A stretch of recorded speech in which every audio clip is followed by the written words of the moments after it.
actually a less toxic host. What? I am the least toxic. Actually, all right, never mind. You're right. He's right. Oh, we're gonna have a toxicity challenge. Welcome to Planet Destiny. Time for this week's toxicity challenge. Who's the worst? Is it that guy named Aura? Is it Awoken Queen? Or is it Danfinity? It's Dan. He's the first one to stab somebody. I'll tell you right now. I don't want to make him mad. He's so nice. I don't want to make him mad.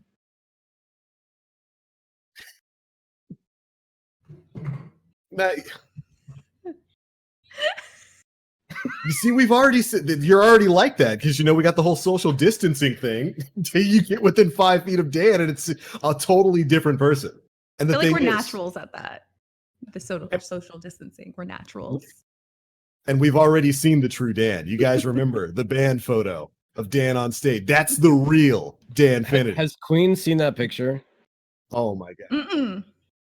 Can we cue that up? Oh my! Please. You're. Oh my! Oh, that doesn't give you nearly the same feel. Oh my word!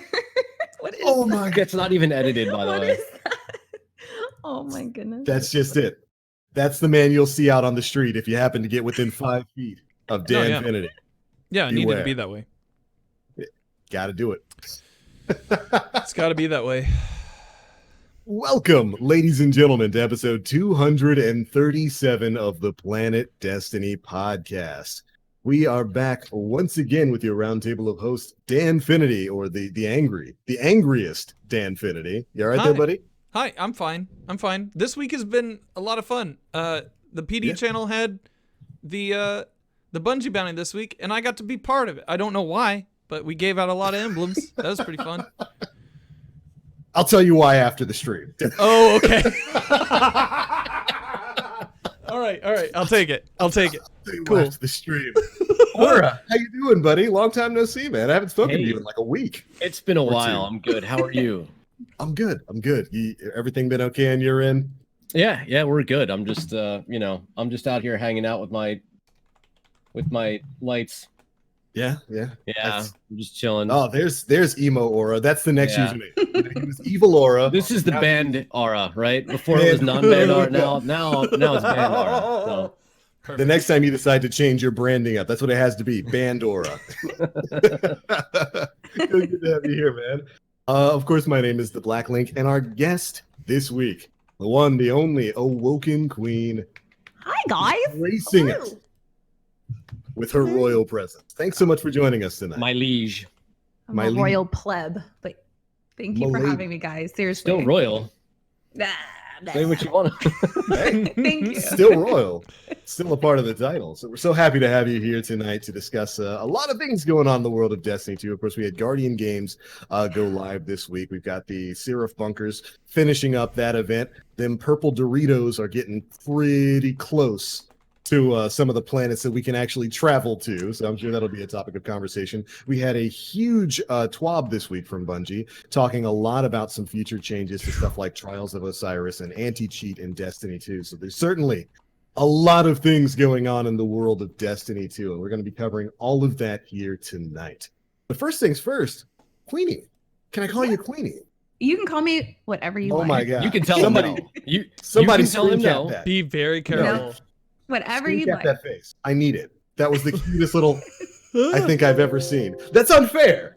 You see, I was about to start the interview with the guest, but I already have to start it being mad because it's unfair. Certain people in this job are very photogenic. I'm not one of them.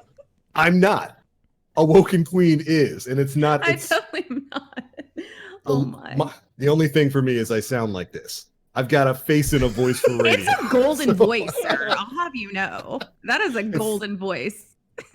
My mama gave me one thing, and it's this. It's You pipes. capitalize on that. You It's the capitalize on pipes. that. It's the pipes. That's all I got. You could look like Brad Pitt, but the voice would still be better. So your looks would still fail in comparison to like. Don't you listen to them? You're amazing. This isn't helping. But Queenie, for those of the people in the audience there who maybe aren't affiliated with you, who are you? What does the Awoken Queen do? Oh goodness gracious! I am just a Destiny player who likes to have fun and make friends, and I have the most unoriginal name on Twitch. I'm just a big old dork. I love it. I'm just a big old dork, big old gamer, since I could hold a controller. So no one, just a little guy, no big deal.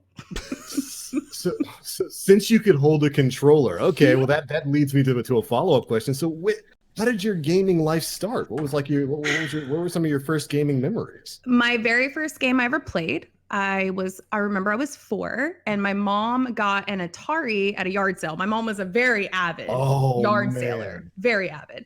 And it came with Dungeons and Dragons. And for those of you who don't know, it was like this game where you were in a maze and you were basically just turning, and like spiders would come down and all these things. And that was the first game I ever played. I remember being 4. And then after that, I got a Nintendo and of course Mario Brothers and everything else that came with it. And it just became an out of control obsession after that. So wait a minute. Did you have the Mario Brothers that came with Duck Hunt too? I did. So was that the first shooter game you played? The first person shooter was Duck Hunt? Mine too. Yes. Mine too. That was the first. And then later on down the line, I think I had a modded PlayStation back in the day, guys. A hacker. For all of you youngins, there were things called modded systems where it would come with a switch in the background and you could play what's called burnt CDs. I know it's a rough. But CDs, no, what's that?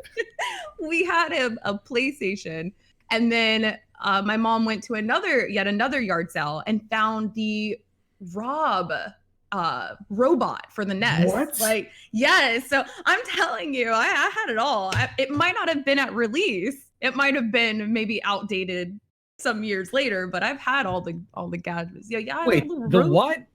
The Rob. What is Rob? What the hell is that? Oh my God, you guys don't know. Okay. People try to flex when they show their power glove, like, oh yeah, I was one of the cool kids with the power glove. It's all about Rob. It's about Rob. If you had a Rob, you were the coolest kid. People who are watching or listening, stop what you're doing and go look up the Rob for the NES. It was a robot that came with your system. And it would help you play. Yeah, it was great. Oh my God. I must have only seen like 2 of those things in history. Yeah, I had one. What the hell is that? It kind of looked like Short Circuit. If anyone has ever seen, what was it, Johnny 5? Yeah, Johnny 5. Yeah. It does look like Johnny 5. It's Johnny 5. And you put these little discs on it, and it would kind of like help you play your game. It was amazing. But yeah, super old school. Robotic operating buddy. Yes. That's what it stood for, yeah. That's what Rob stood for. So for those of you out there who've played stuff like the Star Fox franchise and Rob 64, that's the reference based off of Do the a old barrel roll. It's only $55 on eBay, dude. I'm in. Okay. Maybe it can play Destiny for me. Maybe we should all Can get it carry them. me in trials? Yo, place bid. We should all get them. $55, dude. I'm in. Our accounts have been botted.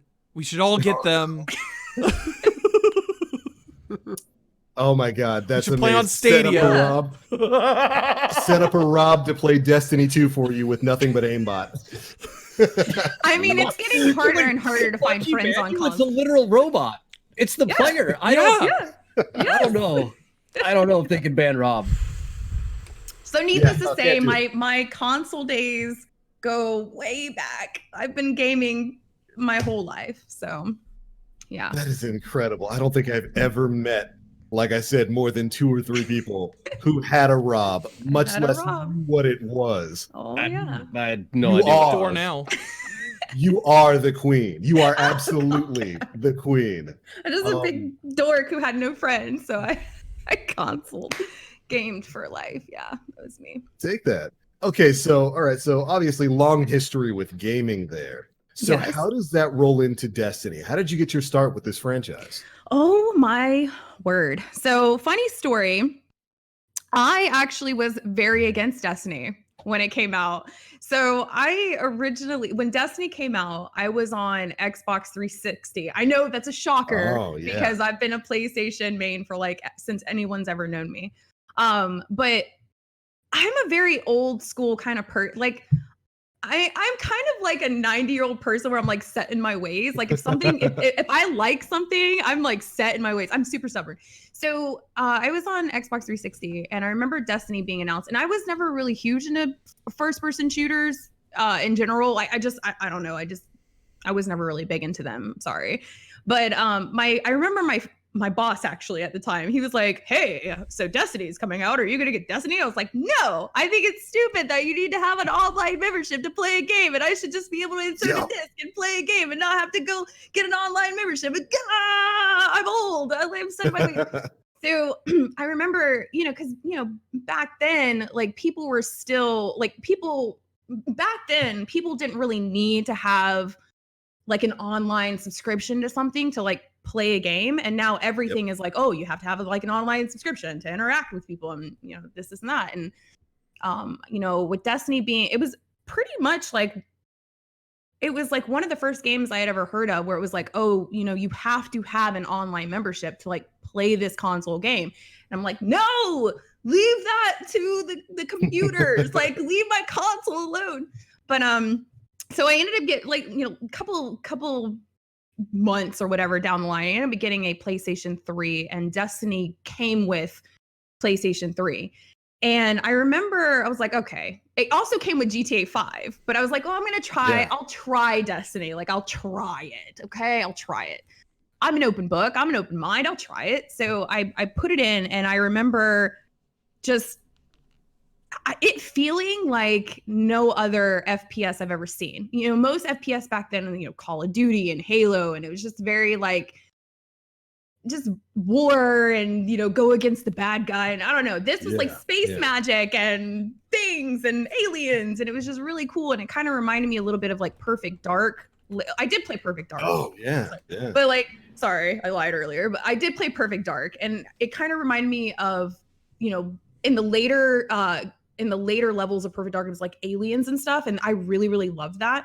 So I put it in, and the next thing I knew, 8 hours had passed by, and I was like, I've been playing this game for 8 hours. I cannot stop with this game. And I didn't think I had an addictive personality beforehand, but I definitely became addicted to Destiny, like tattoos, thousands of dollars of merch, shirts, like jewelry. I mean, I'm like super, super dedicated Destiny, and I just love the aspect of now playing with friends online, something that I was like totally against back in the day of like needing a membership. And now I love it. Like I love being able to like play with people from all over the world and go and slaughter aliens and feel powerful and space magic. Like, let's go. So yeah, I got addicted. It's a problem. I need help, please. I need help. I mean, you're among friends. I would say we all have that problem here. I can put this down whenever I want, okay? I can't. There's always something that brings me back to it. I don't know what it is. So you referenced space magic. Does that mean you're a warlock main? Yes. I actually was. Damn it. But Warlock was the first that I started off with in D1, and then in D2, when we ported our characters over, it was the Warlock. But then something happened called Orpheus Riggs, and when they were in their broken stage, and even in D1, my hunter was like the stepchild of all my characters. Like I only played the hunter to get gear on it. That was it. And then Orpheus Riggs came out. And it was like, oh man, it's so fun. Like you get your super back. It's like infinite super. And I was like, okay, I'll try it. And then something happened. I got good with the hunter. And then I went into PvP and I got even better with that hunter. And then so my warlock kind of took a backseat. The Titan's always been in the middle. Like my Titan has always been in the middle, but I wouldn't say I main a character, but I guess if you're doing like definition, I guess I would main hunter only because I can only be good in PvP with my hunter. Like that's the only reason why. I cannot play any other character. I am so bad with any other character in PvP. But the hunter, I mean, I'm good with it all around. So, but yeah, warlocks for life. I want them to win. They probably won't, but I want them to win. Look, it's not going to happen. I've made my peace with it. It's not happening. As long as we keep hunters from winning, I don't care. Titan, you know what? It's kind of whatever. Titans can eat crayons and win this thing for all I care. As long as hunters don't get it, and that's something I was going to bring up a little bit later. It's so weird because day one it was like hunters, everybody else. Yeah, but y'all are lazy. Aura, y'all are lazy. This is a bad time to tell you I've been on a Titan for the past month because I'm missing exotics that are key parts. So I've been a Titan main for.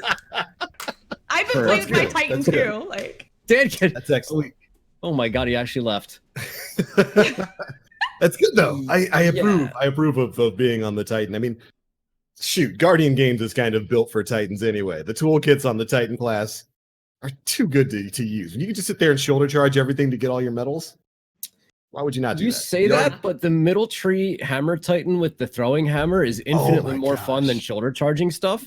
Yeah. So I've just been doing that a lot because you just pick it right back up and your melee charge is still there. I mean, same thing with Skull, but Insurmountable Skull Fort, but like it's just been a bit more satisfying throwing the hammer and hearing like the chunk of it. Yep.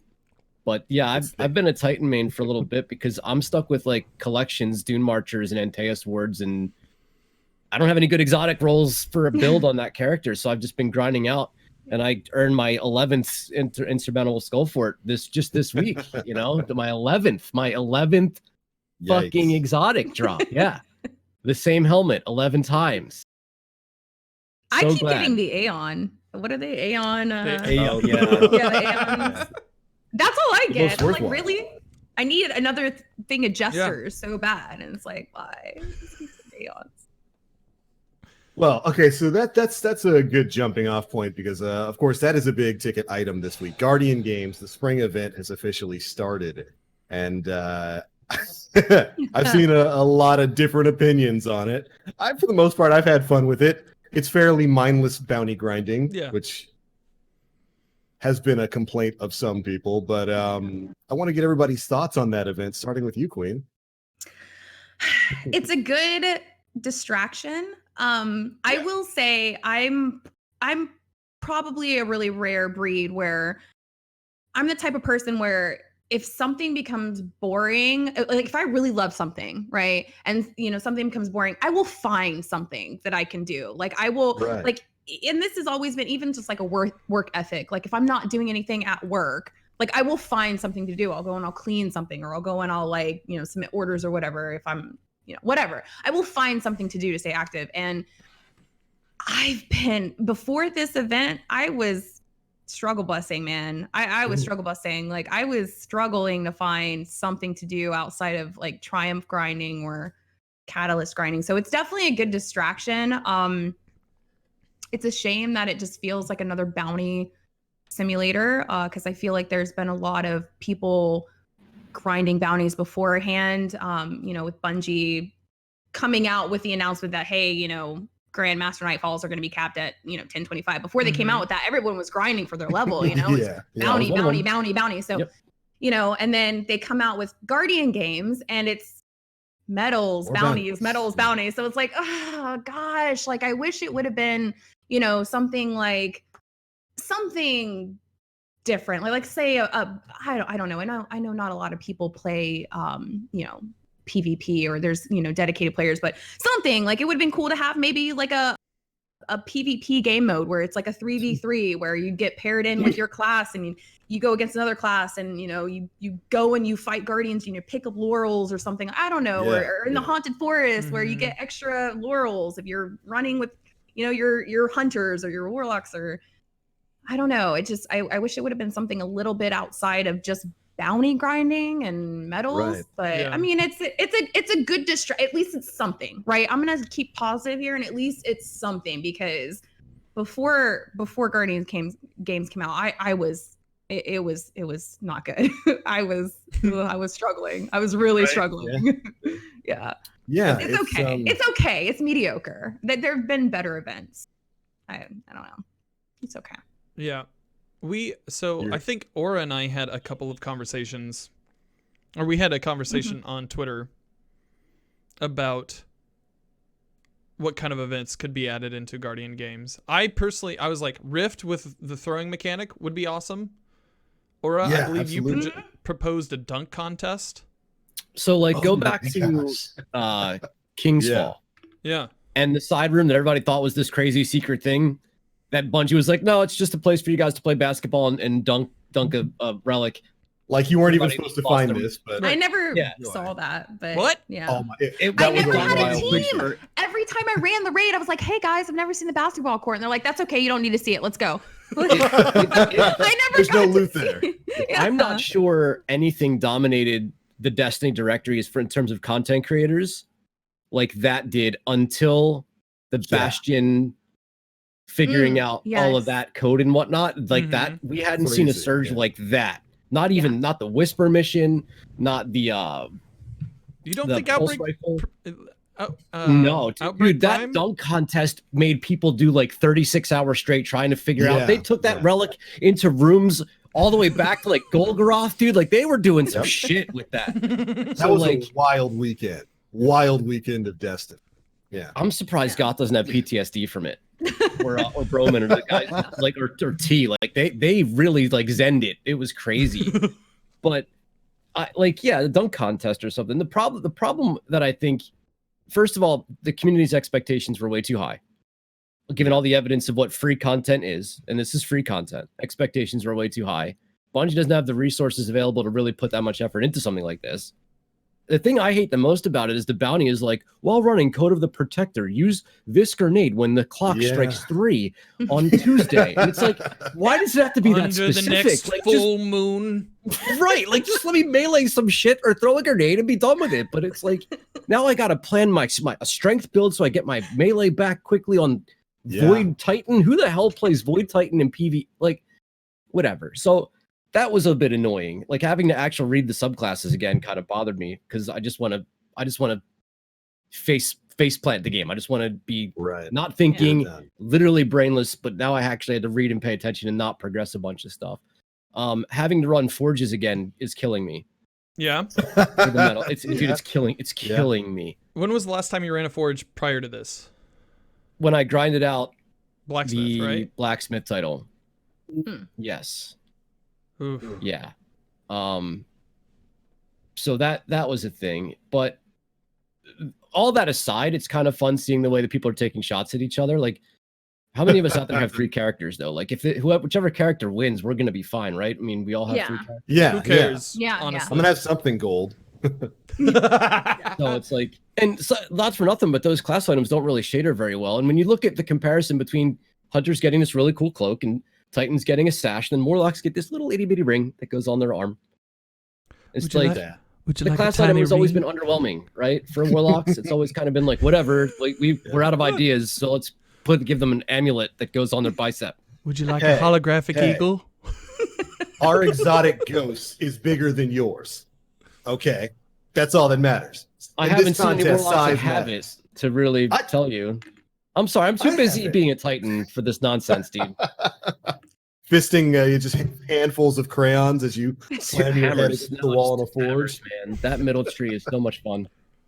Yeah. Well, you see, I definitely see where you're coming from with that. There was a time in the last week of grinding where I was in a forge and just sat and said, how many more of these do I have to do until 5. This triumph is done? And it's 5 for the always gold medals. 5. Yeah. And so that is a little bit frustrating. And it's the same thing like Queen said with bounties. I expected this to just be bounties for the most part. I didn't expect it to be specific bounties. Hey, throw on Devour Warlock and go on a 10-kill streak. Oh, but by the way, that bounty's broken and you'll spend 2 hours trying to figure out why you haven't gotten any points. A little frustrating things like that. But I will say, I do like the fact that this event made me do something I haven't done in a long time. Run Vanguard Strikes. It's made me run Vanguard Strikes. It's sent me back into Gambit. It's taken me back to some of these game modes that I have not played legitimately in 3, 4, 5 months. And so I think that was a step in the right direction because we do have a lot of different activities available in Destiny 2 that for the most part get ignored. We made fun of this the last time I was on the show. The daily heroic story missions. When was the last time anybody jumped into that playlist? When was the last time anybody did a heroic adventure? There's content in the game that I do think does need to be revitalized and brought back. And I thought that the Guardian games was a good way of doing that. Sending people off into strikes. It's not abhorrent. You only need to do 4 strikes. And usually by the time you get all those done, the kills and laurels that you need to collect is way past completed. So it doesn't stick around too long. It just seems like the Forge one that really wears out its welcome. But for the rest of it, it's like, okay, well, I got to go get these ability kills or grenade kills or melee kills. Let me load up Shuro Chi and spend 8 minutes here getting all this done. And that's mostly what the event has been for me. Here's the problem, though. Right. The bounties do the same things that the triumphs did for Gambit, where it's like, go into this game mode and be completely ineffective. Yep. You're right. Like, I need to do just ability kills, so I'm killing everything infinitely slower. I'm getting invaded, so I'm getting sauced the entire time because I got playing against people actually playing Gambit for playing Gambit, and I'm out here trying to throw hammers at yellow bar enemies. It did push us into game modes, but it also made us ineffective within those. Like, it didn't complement the way you're supposed to play the game mode at all. So I'm in Gambit being completely I did damage on the boss with my Thorn. Oh boy! Oh, no, because I was because all I was doing was shoulder charging all the ads. Like when we called him Primeval, right? And you have the Taken that spawn around the map. Well, fuck the Primeval. I need to get ability kills and pick up laurels. So I'm just gonna go around the map and farm stuff, dude. Like I'm not gonna actually play the game. Somehow I still did 20% damage with Thorn, but that's Gambit for you. Neither here nor there. That's so Gambit. It's another one of those weird issues of play your way, our way. Yeah, that's really popped up over the course of really the last couple of seasons, and I think it really shows itself with the kinds of bounties that you have to get here. I feel you, Aura. I hate when I have to take a handicap in order to complete a bounty. I hate when it's like, all right, well, go get sword kills in PvP, or go get bow kills or scout rifle kills, or the dreaded Season of the Undying. Go get Vex bow precision shots. Oh boy. I feel like if they would have mixed it with, say, the Revelry, they did with the Revelry, even that would have been a little bit more exciting. Maybe we would probably have people protesting with, oh, we'll keep it out of PvP. Okay, fine, we'll keep it out of PvP. But it would have been something so that way maybe you're enjoying playing a Devourer Warlock more because you're getting your grenade back so fast, or maybe you're enjoying playing that Sentinel bubble because you're getting your melees back so fast. Like if they would have combined what they did with Revelry for the whole ability kills, I think that would have been maybe a little bit more exciting. So that way the people who don't enjoy playing, like I do not enjoy playing Golden Gun on my Hunter. I hate it. I think it's terrible. I will pop my Golden Gun and miss my shots. I know that's hard to believe, but I really will miss my shots. And then my entire super was wasted. So maybe if it was something where your super regen a little bit faster, in this activity, I don't know, just something where it was a lot more fun, to go and run those strikes and go and do those forges and go and do the Gambit stuff. Maybe, I don't know. Well, my 2 cents. Wasn't it with Revelry last year where it was just like orbs were dropping everywhere and it would cause you to have get your super back quicker? Right. Yeah. And and I think you can pick, I think in the Haunted Forest or the Forest, you could have picked a certain more damage, more super heal. Things where you got your melee back faster, or your there's class ability faster or something like that. The Infinite Forest coding already exists. The other coding that already exists is the EAZ. I think Nem was talking about this on Twitter. Yeah. Could that have been an arena where we all go in, as one, you can only queue in with classes of your own class, with your own kind, and then maybe time trials. Who can wipe out the EAZ fastest and put points towards it? I would have looked for Bungie to use coding that was already in place to save time, resources, money, and they did, but they did it in the bounties. And I don't know if you guys have looked at the triumphs, but one of the triumphs for this is 25 super kills in Rumble. Which doesn't sound like it's that difficult until you play Rumble and people jump off the map instead of letting you kill them with their pop that super. It becomes the Rumble or leave. Or champion, or Alt F4 when you cast your super. I think Devious was talking about that. He's like, I cast my Sentinel and people literally left the game. And it's like, why can't I just get 25 super kills in, or 50? I'll do 50 super kills in Crucible wherever I can play. So that was curious.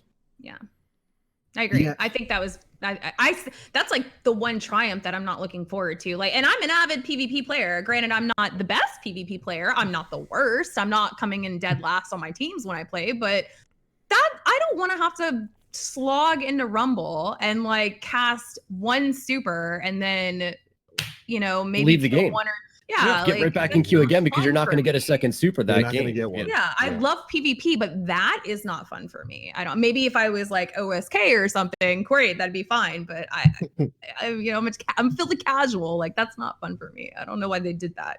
I have no idea why they did that. That's interesting. Right, a little bit of a questionable design on that, and that actually kind of leads me into the next thing I wanted to talk about. When it came to the Guardian games, for the most part, I've enjoyed the event, you know, jumping in and doing medals and whatnot. There's no difference between medals and bounties. Medals are just bounties with extra shine. It's all just going on and completing bounties. But like I said, it's gotten me to jump into some of those other activities that I haven't done for a while. But the thing that I will say I have not enjoyed at all, completing 7 triumphs to get an exotic. Oh wait, you mean what? you are grabbing the medals every day, right? Saying. You're grabbing the medals every day on all 3 characters. I haven't gotten it either. Just doing that, like no, I'm not doing that on all 3 characters. I'm doing it on my warlock. Well, then have you you deleted like a character and then like I saw that. Jumped You've in, done the glitch. Did that the was first section? Yeah, you haven't done the first mission over and over again. You're not that guy. Man, ain't nobody got time for that. I'm not gonna have time for that. I'm not gonna bang my head against the wall to try to get these 7 triumphs done so that I can get the heir apparent. I can't. I was playing today, and I've gotten on every day, done all the bounties every day, done all the medals every day, and thought, okay, I'm making some pretty good progress towards this. How many triumphs can I knock off? 1. I feel you. I'm 0 triumph score, by the way. Guess I'm not getting that. What's my triumph score? No, I die. No, 0 triumph score. None of these triumph scores actually count towards the towards the total. Which is one of my favorite things. That zero value. I don't know. That kind of aggravates me because I am a triumph like hunter. I think my triumph. We're all triumph fours. You could say we're all triumph fours. Like legitimately, believe I'm like 116K on triumph score, and it bothers me that these don't count for anything. It actually bothers me. I'm like, 0 score. That just hits you right in the feels. Like, great. Right. I don't know why. What's the point? Why add it if it's not going to have points tied to it? Yeah, that's weird to me. If it has a shader or an emblem tied to it, like I'm a bit more understanding because there is something to it. But when like Iron Banner get a 7th column, 0 triumph score, like that none. Especially PvP ones, those definitely need to be like some sort of. Not exactly really easy to do. Yeah, some of them are very hard to do. Yeah, I don't understand. You'd think you could be like, all right, this one's 50. Just type in 50 in there. All right, Dave. some value, something like. Give me something for my time. Yeah. That was an odd choice. I don't know why these are worth 0 triumph. And some of them they're not easy to do at all. They're very time consuming. It's been almost a full week, and I've got one of them done when it comes to Guardian games. But yeah, I can't convince myself to spend the time mindlessly grinding out for the other 6 so that I can get heir apparent. Even though heir apparent looks really good, it looks like it's really fun to play with. I've seen a lot of fun videos of it. Oh, did you see the Rikakas video of him against Last Wish? Ooh. Ooh. Him against Last Wish. What do you mean? Wish, yeah. Okay, like so the whole, like the raid itself, like the actual location. So they just shot the location on the map. He fought the Last Wish. Yeah, he fought the Last Wish. He actually he had a model. Well, of it does made. say you would cherish it forever. He had a model of it made. He aimed it at his screen and then beat the screen. It spun up the whole thing. No, but he went in with, I think it was 1 Warlock and 5 Titans, and they all had heir apparent. And they melted almost every boss. The only boss that they didn't really melt was Riven, because they couldn't get the DPS on her that you can with the sword and bubble still. So it looked like it was it's good, pretty handy. Yeah. I'm excited. The overshoot is strong. Yeah. Unless you have an arc weapon, right? If you get hit with an arc weapon, it breaks the shield. It breaks the shield. Yeah. So I was playing Heroic Menagerie earlier, and have you guys seen that shield that you get from? Yeah. I thought it was an enemy. I kept shooting at. I was like, oh wait, I'm shooting at a fire team member. It's gonna get kind of confusing out there in the chaos, but it's really cool. I think it's pretty cool. I think it's pretty neat. Yeah, it's a cool exotic, and I certainly want to get my hands on it, but I not enough to bang my head against the wall. Maybe over the next 2 weeks, I'll eventually get some of those triumphs done. But like, there were. Do you think they'll release it? Yeah. Do you think they'll release it for the general loot pool? Like, it'll become part of a couple months afterwards. Absolutely. Like couple seasons. I can see. You think it'll take that long? I think as soon as the event's over, it's in the general loot pool. Yeah. That's what they've done with previous event. I don't know haven't they? Well, I don't know why you. Right after. No, because I think so. No, because I think it was Thunderlord wasn't released directly into the general pool immediately afterward. I think it took a season for it to come back in December. Yeah. Was Bastion? I don't know if Bastion is No, in Bastion. the general loot pool. No, you still have to pick up a quest from Saint 14. It's just something. I think you just have to do the story mode or something different. Oh, okay. Yeah. It's just I think you have to do like the actual like all of the stories and you get it or something. Yeah. From it's him. Arbalest. Chad has reminded me. Arbalest is the one that dropped in Revelry last year, and I think right after that, it was just in general loot pool, so you could just get it from exotic engrams. So it depends because like it's not that like Bungie doesn't know what they're doing with the game. It's that everything there's not really consistency in that part, you know? It's there's with some weapons they do, with some weapons they don't. And I don't know if it's like they learned the lesson from like Thunderlord and then we're like, okay, Arbalest drops immediately afterward and it made that like a thing going forward, but I don't know. This is the problem with the gun. Okay. We're in this season. We're arming Rasputin with volleyballs and footballs, kicking field goals, whatever you want to call it, slam dunks. I don't know what we're playing sports for Rasputin right now, and we're scoring points, right? And this is all because we got the Almighty coming flying at us, and nothing spells out more of a reason for there to be a mission for us to go into a Cabal ship and bring back a Cabal weapon. Yeah. Like that this. we have access to. Yeah. Instead of going and robbing the Cabal of their key, super strong, raw weapon, we have the sweetest woman who's ever graced the Traveler, who's like, here you go. There you go. But imagine that is a little weird. You poke your eye out. But you know, but like, imagine her. But imagine her with that just like chunk. Oh my god. She'd be flying backwards, dude. She'd be going. It'd be part of those gun fails you see on YouTube where the person pulls the trigger and hits themselves in the face. Like I don't know. She looks like she might have been a down. badass in her time. Like I don't know. She hands you a plate like of cookies. The Carol of the she Walking hands Dead, you a plate right? of cookies and then she just whips it out from behind her back. That's what I'm saying. She's like the Carol of Walking Dead. She's just like a sweet old lady that you don't think is gonna beat your butt. What an opportunity, because the gun feels like that would be perfect for that. Does it not feel like it'd be the perfect gun to go into a massive Cabal ship and run away with their greatest weapon? We slapped a Colossus and took his gun.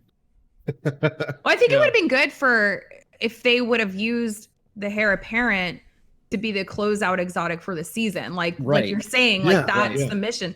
But then again, you know, what do you do to combat? Like, how do you get people to play the event if you don't entice them with grinding? You know, mindlessly grinding for an exotic. Like bragging rights is really enough for most people. Like just the ability to trash talk. Oh yeah, it's like faction rallies. Yeah, it basically is. Yeah, there could have been something that they could have maybe. I don't know. There's so many goddamn ships and transmat effects and ghost projections that they could have come up with some form of a cosmetic that maybe would have made people care. It's a good point. Yeah. It's a very good point. You really have to entice the hardcore players to like keep grinding it out though.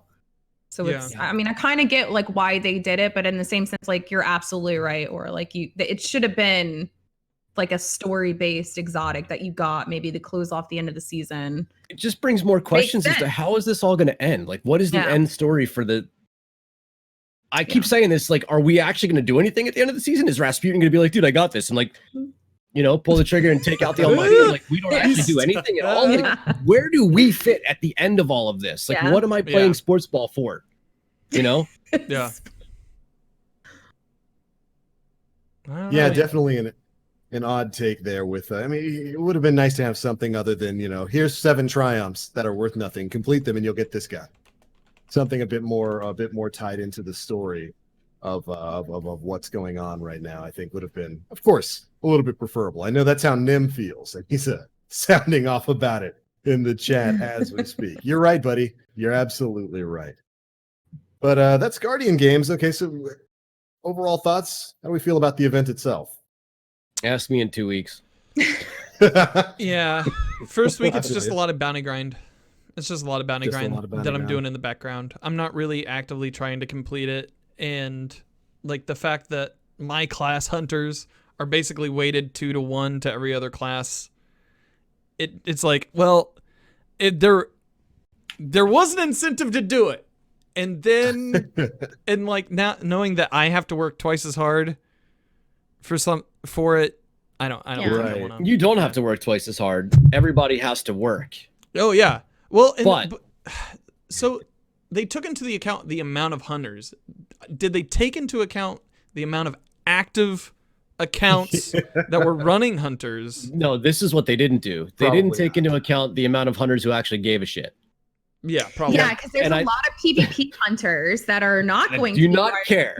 Yeah. So it's kind of, I mean, I get it. Like there are a ton of hunters, but yeah, they should have totally looked and seen, okay, well, how many of these hunters are actually, I know I have quite a few PvP friends that are maining hunters, and they're like, I'm not even partaking in this shit. Like, I don't care. I'm not partaking in it. So it's like, okay, so we were kind of going against all the odds anyway. Like, we've got this stuff weighted against hunters. Great. I mean, I get it. I understand. But it's also like, you made it a PvE activity. Most of those hunters are PvP. Like, and you gave us 25 supers, and like, that's not gonna help at all. Like, come on. I don't know. To be fair, they did give us Crucible medals, but still, that's not enough when there's plenty of other PvE medals, and the premier laurel farming thing is heading into a PvE activity and farming infinite supers. I think we can all understand why Bungie would think they'd need to put their thumb on the scale when it came to this event. But when you get down to the variables of it, it might have done a little bit more harm than good. Because I think you guys are absolutely right, Queen. The number of hunters out there who are gonna actually be active in this event and not just do the PvP parts, probably pretty small. And I think we've seen that. I made the joke earlier that day one, hunters were by far in the lead, and every day after that, like Titans, and no one's been close to it. It's Their like flag it's almost is not going to be visible soon. It's going down so It's much, like it's actually not even going to be tops. there. Yeah. I'm very angry. So I am the very thing about angry. it is, even if they kept the ratio the same, if you doubled the length of the current hunter banner, it might still not be ahead of warlocks. I think to give you an idea of how many hunters are heat. not partaking. I think it would probably be in a dead heat with warlocks, which I would feel better about in the long run. Is at least like, we're up there, guys. We're right there with you. Oh man, what if we surge ahead? Boy howdy, what if we do it? So, quick question to you guys. Do you think that this would have been a better event had it been like a faction rally? Like a true faction rally? Like there's no exotic catalyst swayed your position. There's no like crazy awesome armor set to sway your position. Like, do you think a faction rally would have been better? Like having the 3 factions up there, Dead Orbit, Future War Cult, New Monarchy at the front line? Yeah. If they just brought the factions back, I'd be happy. Yeah, that would have worked. I feel like that no content whatsoever. That's just Iraq. Dude, I would go show up to them and be like, you know what? We're like, what's up? Hats off to you, sir. Or madam. No. I do, Queen, and they've been so underrepresented in almost all of D2. Yeah. That would have been such a massive pog for the entire community. That would have started a firestorm that would have brought a lot of players back just to see what was going on. Yeah. Not necessarily the way that it was constructed before, because I think even this bounty system is better than running into a lost sector 100 million times and shooting a box. Yep. But like, even if it was something like pick a faction, rep it, do whatever you do, and however many activities you complete count towards something, and weighted. So like strikes count for this many, lost sectors for this, and so on and so forth. Yeah, absolutely, that would have been pretty cool. And Dead Orbit would have won, chat. So and what would have been neat too is if, let's say, there was a prize. Like, let's say each faction had a prize, but like us as a community, maybe we weren't privy to what the prize was, catalyst? right? Well, not necessarily catalyst. No. Like the problem with faction rallies beforehand was like everybody wanted to have the meta catalyst, right? So you didn't really pledge to the faction that you believed in. You pledged in the one that would have the meta weapon. Graviton Lance. Everybody pledged for Graviton Lance catalyst because they knew that was going to be crazy in PvP, right? So say this was a true faction war and you had the three of them up at that podium where the Guardian Games podium is. And it's like, all right, there is a prize for the faction leader. We're not going to privy you to the prize because we don't want to, sway the results, but there is a special prize. There is a surprise. Well, and I feel like people might have been like, wow, there's like an actual surprise for, what is this? It could be Catalyst. I don't know, but maybe it's just not known to people. Here's what you do. You make it a full set of that faction armor, fully masterworked. Good idea. Right? Yeah. Perfect. Account wide. You pick one. Perfect. You pick one faction for your entire account. So you can't be like, oh, I'm just gonna pledge one on each character. No, lock it in, take your pick, and go get it done. And that's what you. And that would have been, I don't know what it would have cost Bungie in terms of like research, development, and implementation, but like, I think that would have gotten people like so much more fired up than what. And people are reacting pretty, for the most part, pretty well to this. Yeah, but I think that would have fired people up infinitely more. I mean, fully masterworked armor is actually, relatively speaking, difficult to acquire. It's useful, high values too. Use it. Like, so I'd have been so on board with that. You should work for Bungie. Yeah, well, and we talked about this. We talked about this last week with Grandmasters, right? Like what the rewards for a Grandmaster would be, and now we have it. Now we know what it is.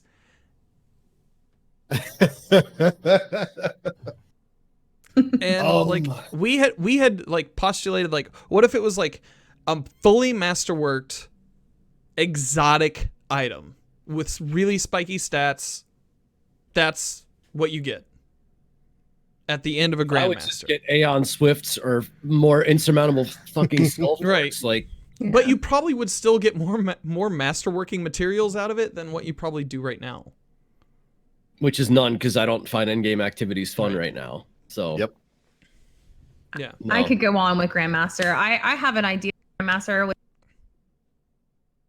I think what they should have done for Grandmaster Nightfall is for, what is it? Every Nightfall that they have for Grandmaster, I'm pretty sure there is a strike specific item that can come out of that Nightfall. I don't understand why they didn't just say guaranteed. You run this, you guaranteed you get the strike specific item. Guaranteed. Most of them aren't worth a farm though. Like outside of the sniper rifle from which the big Vex Insight Terminus. Yeah. Is it Insight Terminus? Right, but they could have done the Nightfalls that were like corrupted with Horror's Lease. Like I have one Horror's Lease and it's like crappy roar. But do you see what I'm saying? Like the Knockerus with the rocket launcher. I know people that still don't have that stupid rocket launcher. Just like like they could have done like the specific Nightfalls that give you like the random roll so people can go. They know they're gonna get a guaranteed drop and then they can keep going for random rolls. Like I don't know why they didn't just do that. Like well, that would have been enough, I feel. Yeah. Masterworked item, guaranteed every time you run it. I don't know. Something. And we'll see what they have to say next week, too, in the TWAB. Because that's going to be, like, rewards and bounties are going to be the focus for the TWAB next week. Yeah. Yeah. So, I don't know. It's, have you guys tried the Grandmaster? You guys done? I haven't done one. I don't want to do one. Okay. I need help. I haven't done one either. I have attempted. You actually want to do it though? So many times. I do. I want the title. I have attempted so many times this week. Shoutouts to Mod Sherpa, Zeralius, Bo Solaris, and Kevin OSX. You guys are the real MVPs. I love you guys. I've spent a lot of time in there. Still haven't completed it. I want to complete it this week. I want to get it done because I've spent too much time in there now. My time investment is too high. I know how that feels. Yeah, I have to get it. That was me and Shattered throwing solo. I was like, you know what? We're here 8 hours. We're getting this done. I know that feel. Yeah. And so this is the thing. Yeah. Bungie spent all this time saying we don't want players to play passive in the back and play safe, and then created an encounter where your only option to stay alive is to stay in the back and play safe. There is no chance of you playing aggressive unless you're esoteric or Chevy. God. Like unless you are that good. Yeah. Crazy. And chat, we're talking 0.01% of players are that good. Yeah. Unless you're that good, you can't play aggressive in that activity. And most times they're just playing invis to get around most of the champions and get to a point where they can advance the strike itself. So like you've done everything to take away our ability to stay safe and stay in the back, and then created an environment where that's the only option. It's like, what are you actually trying to do to us here? Like, take these champions out, take these modifiers out, make it contest mode only, and let us use what we damn well please, how we damn well please it. Let us try and find a way to slay out, because we still get our ass kicked. Like, you could use whatever loadout you wanted in Garden of Salvation in contest mode, and you still got your ass kicked. So, like, I don't think it needed all that stuff. The added modifiers are a doozy. And the problem is the reward is not there for those modifiers. It's not there. Like, if the reward is there for those modifiers, great. If you're going to give us what we currently have, I totally agree. Take out all of the extra BS and let us go, because you're already completely under leveled. Like going into that, it's already like D1 Nightfalls, where I mean, you remember we were finding those cheese spots that we could sit there and just you know, underneath the like platform for Archon Priest. This feels like it. But with the Nightfalls and D1, you were rewarded for your hard work. Like, we're master. I don't want to brag, and I know most people don't, but I have like 3,000 masterwork cores and like 40,000 shards. So you mean to tell me that I'm gonna grind a grandmaster for that's your reward materials? Like, no, like, take all of that. Exactly. Can I have half of your masterwork materials? I would I'll just take 5, I would proudly give you guys them. I don't open a bank. Can I get a masterwork core loan? Instead of turnips in Animal Planet now, or Animal Crossing now, it's Queen's shards. We're auctioning off. I mean, open a Union Savings and Awoken Queen, and I'll go there and I will take those off of your hands. I've got literally 4 stacks of cores. Like, I don't know what to do with these. Like, I don't know. Yeah, the rewards aren't there, and it's a shame. Reddit it's first National Awoken Queen. Hey, I need a loan for real. I got some gear that needs to be masterwork. You see this gear right here? Like now. Oh my goodness! I need some sort of core stimulus. I'll be the what's the Resident Evil vendor? I'll buy it at a fair price. Like, I'll be the dude. What are you buying? What are you buying? What are you selling? That's how Ava should sound, dude. That should be the voiceover for Ava. That'd be so much better. It at a fair price. Oh my god. Should do that voice and talk about the heir apparent. I got kids. They need cores. Well, I buy it at a fair price. Like, oh my gosh. Yeah, but no, that's the big problem. Like, there's no reason to run that in-game game mode, and of course, that's been a huge topic of conversation with a lot of in-game modes right now, including Trials of Osiris. There's a lot of people who aren't going flawless right now because there's no reason to. You're getting better rewards for farming 3 wins and 5 then wins just this getting week. your tokens, or 5 wins this week for the sniper. This week. Than just token farming people. And that's always going to be a huge issue whenever you try to make a new in-game game mode that's super difficult, like Grandmaster Nightfalls. If the reward's not there, who in their right mind is going to run it? Right. We said it earlier. Chevy and Esoteric, so that they can solo it once and then tell you to never do this. I've been guilty of this. I like a challenge. I don't want to back down from challenges. I'm fine with that. And I've wanted activities that'll kick my ass for a long time now. Yeah. Because Garden of Salvation challenge mode or contest mode was the last time a PvE activity kicked my ass. Yeah. But I'm selfish and I want it to kick my ass my way. And I just feel like modifiers beat my face against a wall. They're not, there's not as much fun there. There's not as much, like, I don't want to have to spec my build and run a sidearm and a bow because it's the most effective way to take down, like, that's the part that I have the biggest issue with. I'm fine with the loot being the way that it is. It's whatever. I'm looking for a challenge, but I want fun in it. Yeah. And it just doesn't appeal to me as in fun. And the trials, trials has been the same way for me. Yeah. Trials hadn't been fun, so I'm not playing it. I'm literally playing custom matches with the community. Shout out to Double G and chat because we played privates yesterday. Not with our privates, that's different. But like, so different game. Different game. That is a way different game. Yeah. But like, what? Anyway. Beautiful content on Aura's OnlyFans. Yeah. Sign up today.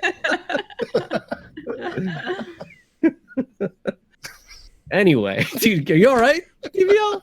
You good, dude? This is why Bungie doesn't let me on things. This is what I was going to tell you, dude. This is It's why all my I'm fault, not man. on anything.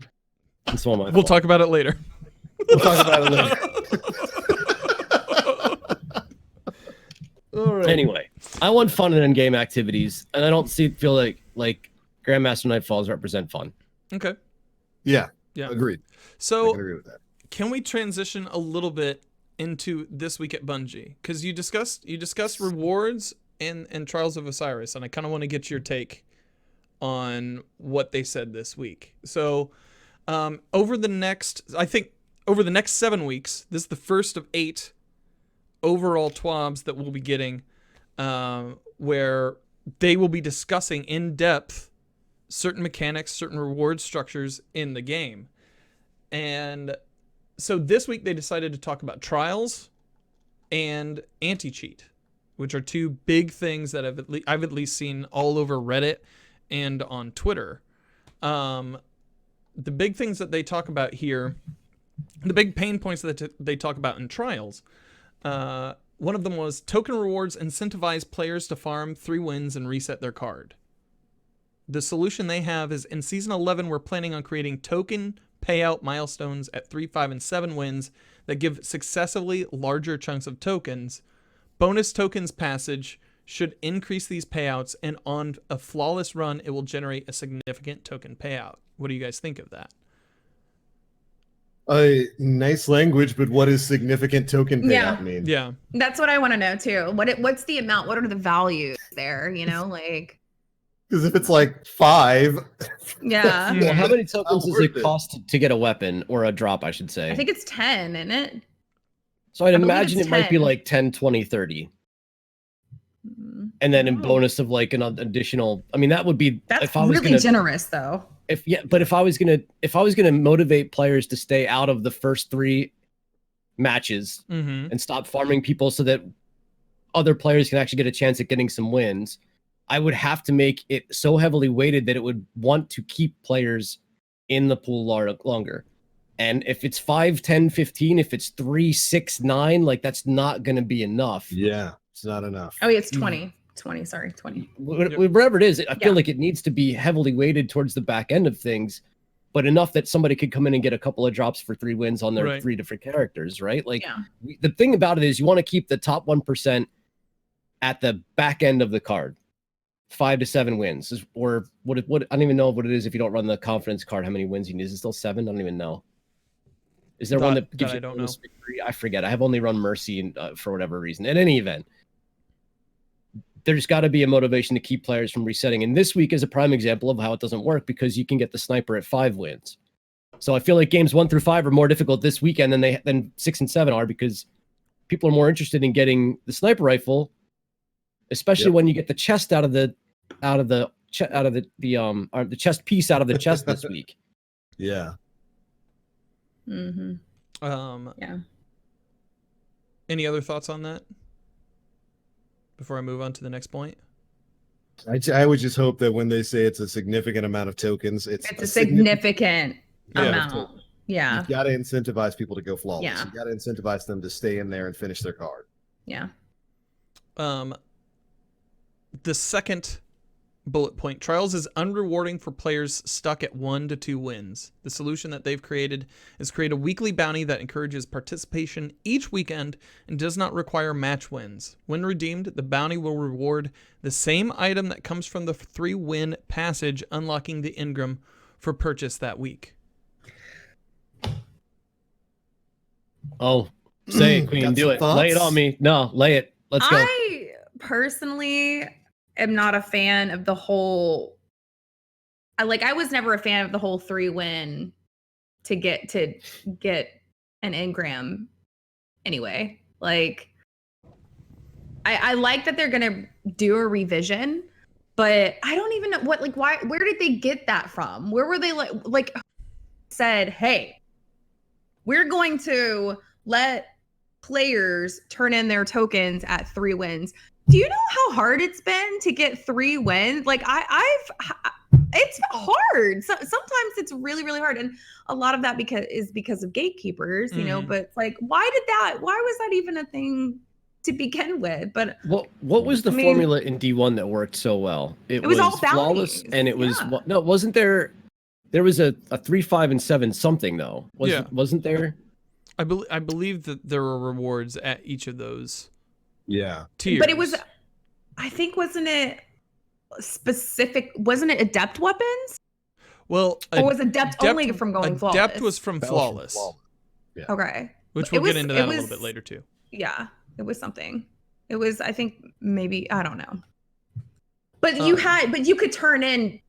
Well, did they have a token system in D1? It's been so long. Sorry, no, my fish brain. They didn't have a token system in D1 outside of the cards, right? Yeah, Am I wrong the in saying cards and the bounties. Yeah. So while it's encouraging for people who can't get past 3 wins, you would think that you'd want to incentivize it more, because the people who can't get past that even you're still gonna be able to grab that regardless of if you're able to do it or not.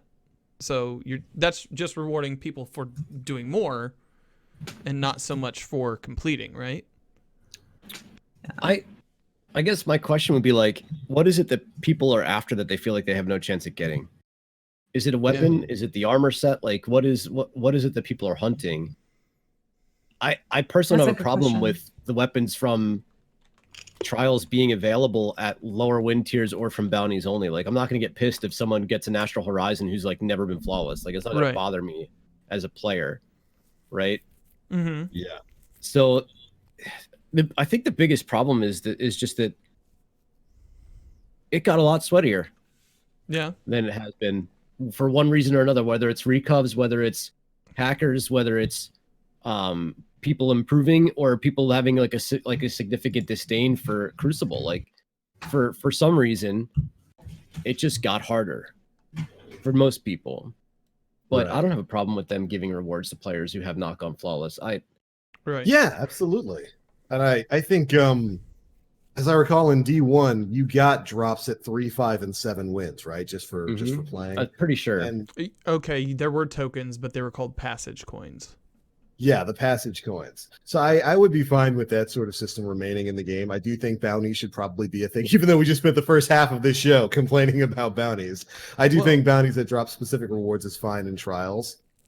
As long as they don't be like, you have to use a sidearm and a bow and get. Oh my gosh! It's like sidearms only battle, bros. Oh, there's already bounties like that. That's like use a fusion rifle and get 15 kills, and it's like, yeah, just killing your team. Just the bounties don't have to be over complicated. Play the game. Get 20 kills.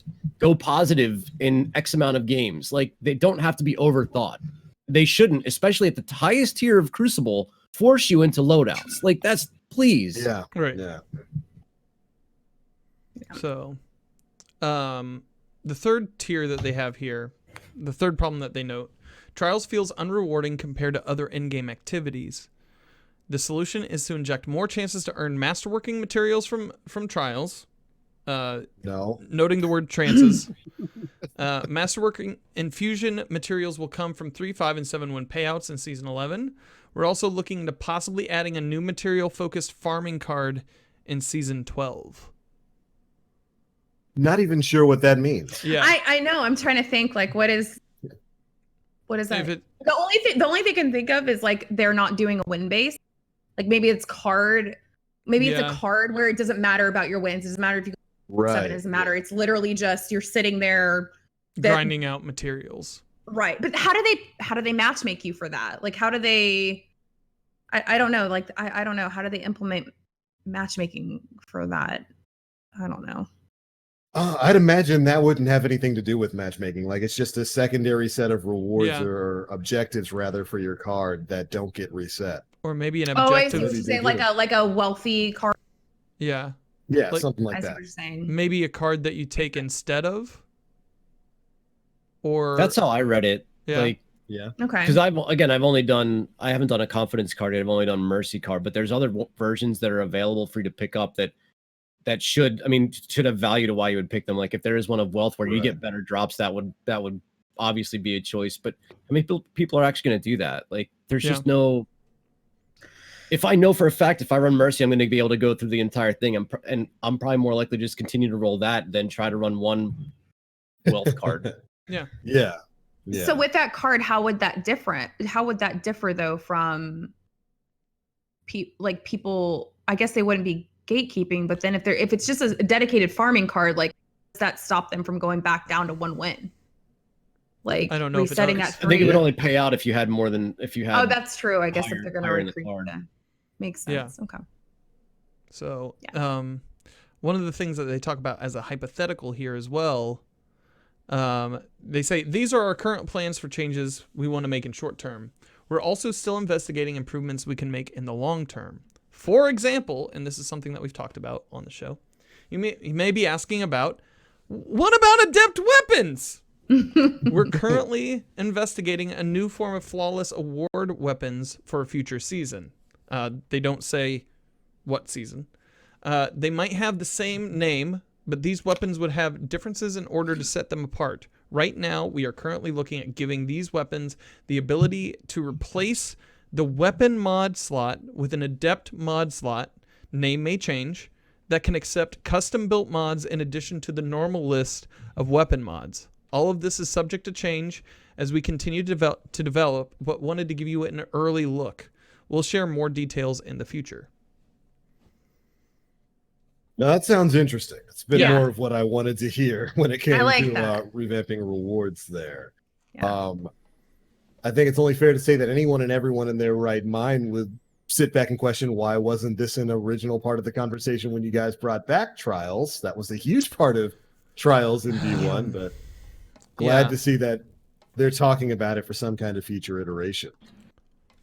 Well, and there was the conversation about weapons, like getting rewards from, like the weapon design and rewards from Trials or Pinnacles. And where does this fit in that conversation right now? Yeah. I guess we're going to be getting Trials revamps. Probably. Well, they have to. Yeah. They have to. They have to do something. Because, I mean, people aren't going to keep playing. We're going to run into what we had before, where the player base for Trials just ends up being sweats. Nothing but the hardcore PvP community. Like to keep the casual player base interested in coming in, because if they don't, then we're literally repeating history here. Like it's just going to be PvP sweat. It's just going to be what we had in comp, like a couple seasons back, where it was just the sweats in comp. Like they have to revamp Trials. They have to do something to appeal to the hard, like it is a hardcore PvP game mode. Like I get it. But you have to also cater to the casuals. Like you have to also cater to those people that want to try out this game mode. And I I for one definitely don't want it to turn into what it was before, where it's just nothing but sweats and then it's not enjoyable or fun. Absolutely. I think part of the reason why it feels like that now isn't just the reward system and the way Trials is structured, but it's also the meta. Like, nobody fucking likes Revoke or Hardlight meta. There's next to nobody really enjoys a legendary sniper rifle with an exotic perk that's stronger than most exotic sniper rifles, if not all exotic sniper rifles in the game, and a gun with infinite bullets that ricochets off everything and does double damage when it ricochets. Like, there's no hard. No, I think that's part of the driving force as to why it's become as not just. I guess the overall environment is, it's like toxic. Like, everybody's on edge anymore. All of the Crucible players are having a bit of a tough time when they're playing against each other. When you're watching trial streamers play, it's difficult to see people having fun, and I think the meta has a lot to do with that too. So I'm hoping that there's some sandbox changes that also come with this, because all this loot and all this weapon, all this stuff is really great talk, but if the overall playing experience itself is shit, none of it's going to matter. Yeah. I think eventually they'll nerf Hardlight. They'll probably do something with the ricochet damage. I'm sure they will. I feel like I feel like it's coming. They could fix it. They could fix it by making the Revoker an exotic sniper rifle, because then you'll have to choose. Are you going to put Revoker on or Hardlight? Yeah. Right? And even though the Summoner is a very good auto rifle right now, very strong, it doesn't deflect around the corner. Yeah. And if it does, it doesn't at the rate the Hardlight does. So that still feels like at least I stand a chance. I can stand somewhere and take cover and be safe. So like, they could fix all of it by just making Revoker what it should be, which is an exotic weapon.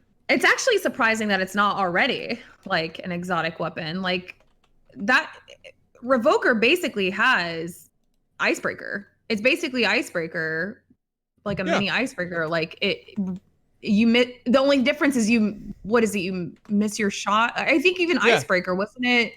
Icebreaker had mulligan on it. No, Icebreaker automatically regen its ammo, right? But it also has the only difference is that you miss your shot. Like, thank you, Volta Glass. Yeah. So I mean, I'm actually really surprised that it's not already. It has way better perks than some exotic weapons or some exotic things out there. So I'm actually surprised it's not. But we joked a couple episodes back about giving it an ornament that made it look like Icebreaker, and I think that would probably work. Why not? Funny. Yeah. So I don't know. Yeah, I personally, if they added like an adept mod slot, I think that would. I really liked my weapons that I got from trials. I didn't go in often, but the ones that I did get, like eventually from going flawless with like Pubin, I enjoyed and I used a lot. And if there was like something like that in Destiny 2 currently, that would incentivize me to probably jump in. I've been saying for weeks that I'm going to jump in one of these weekends, and I don't find the time because it doesn't feel like there's anything much, Weapons wise, the Summoner is insane. It's a light machine gun. It has a better time to kill than light machine guns do. Okay. The Eye of Soul sniper rifle is also a sought after weapon. Mm-hmm. And why do I feel like there's one more that my brain is just like farting on Astral right now? Horizon. That's the one. Thank you. That's the shotgun, right? That's the shotgun. That's the shotgun. Yeah. I've been killed by each of those. But but I posit a solution to those. The Akelos SMG. A weapon you can still get that is still just as good. So I like the idea of this. I like the sound of what they want to do here with adept weapons in Destiny 2. Of course, in D1, adept weapons just came with the benefit of an elemental burn tied to them. So you could get like a solar summoner and stuff like that.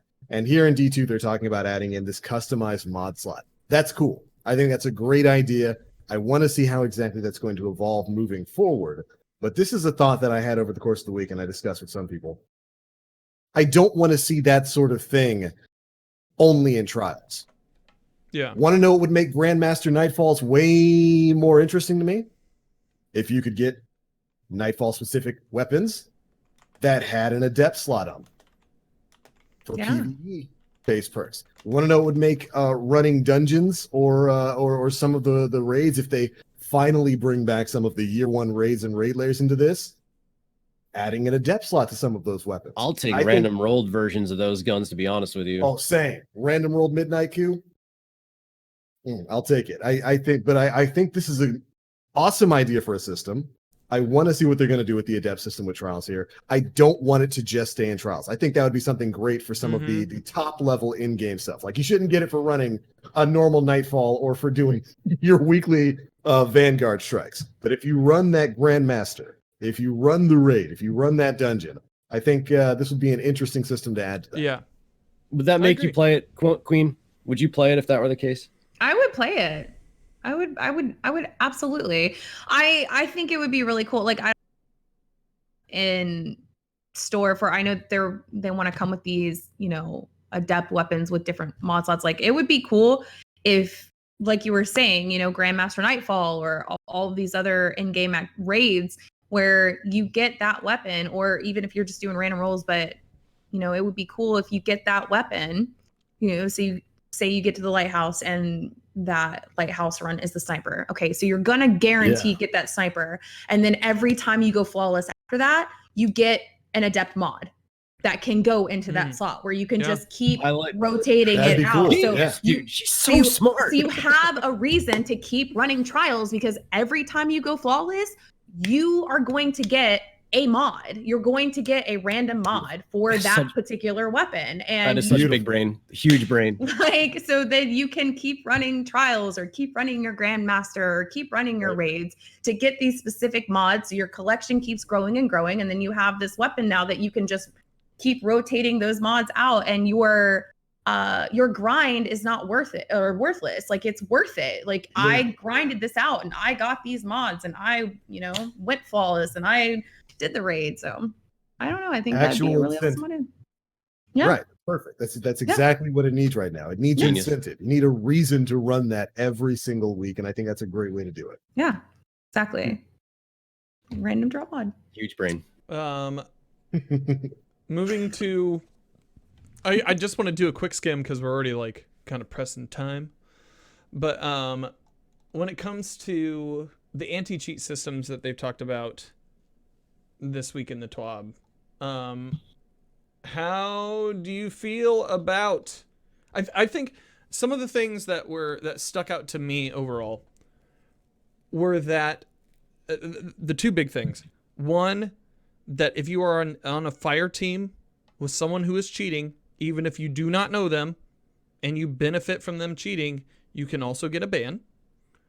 That's a big one to me. That's pretty big. Another one was they talked about adding a time gate for players on accounts. Necessity. It is a bona fide necessity. Yeah. But here's the problem. If I need to put in a certain amount of time, I'm just going to macro. Yeah, you're going to turn on your console or whatever, let it run for 100 hours. If I'm on console, I'm just going to like tape my thumbstick forward and go into an activity. If I'm PC, I'm just going to make a macro to get those hours in. Like that, I don't think hours enough. Dude, just make people fucking pay for it. Yeah. They also just brought make that people up, pay for it. They did bring that up. Yeah. And that was specifically like a question that they had asked. Was like how it feels like to me, this feels like a little after Taken King, when there was the doldrums afterward, when there wasn't really much going on, and Chris Barrett came in and was like, hey, so this is what we got planned. What do you guys think? To me, this feels like the opening salvo of, like, if we're going to get 8 of these, this feels like the opening salvo of that kind of communication that I liked really well in Destiny 1. So, like, they're asking people, hey, how do you feel about, like, if you had to pay $10 or if you had to do 100 hours in there, how do you feel about it?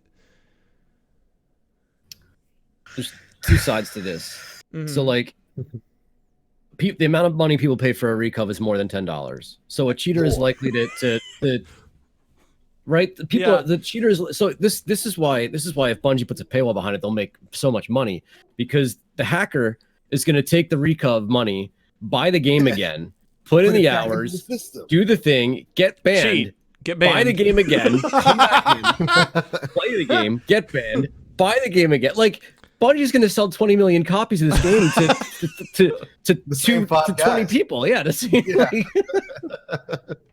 Oh, I wish. Seriousness aside, put a paywall behind it and require both hours, dude.